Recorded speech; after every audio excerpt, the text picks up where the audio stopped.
parler de l'homme ne revient pas à parler de sa morphologie, de sa taille, de sa forme, non, mais de la faculté qui le définit, qui le caractérise.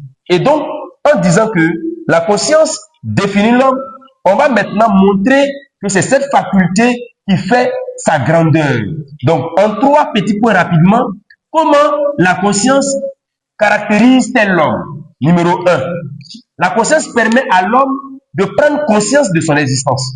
Ça veut dire que l'homme sait qu'il est vivant et qu'il n'est pas mort. Il sait qu'il est un être humain, il n'est pas un animal ni une plante. Donc, on dit qu'il est conscient de son existence. En plus de ça, il est conscient de ses actes. Il sait ce qu'il fait. Et il est conscient de ses états. Et ce qui est intéressant, c'est qu'avec la conscience, l'homme pense, il agit, mais en même temps, il sait qu'il pense et il sait qu'il agit.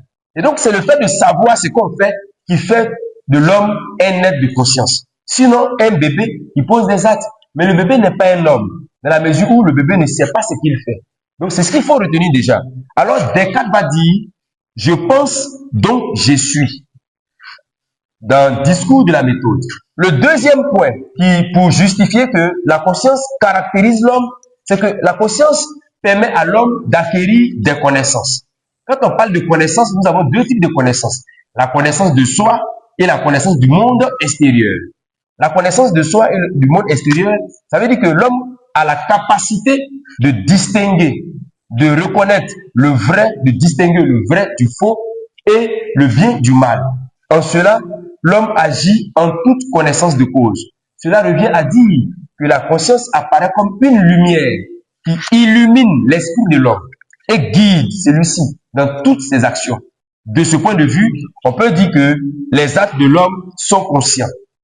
Et là, Blaise Pascal de dire dans son ouvrage Pensée que toute notre dignité consiste donc en la pensée.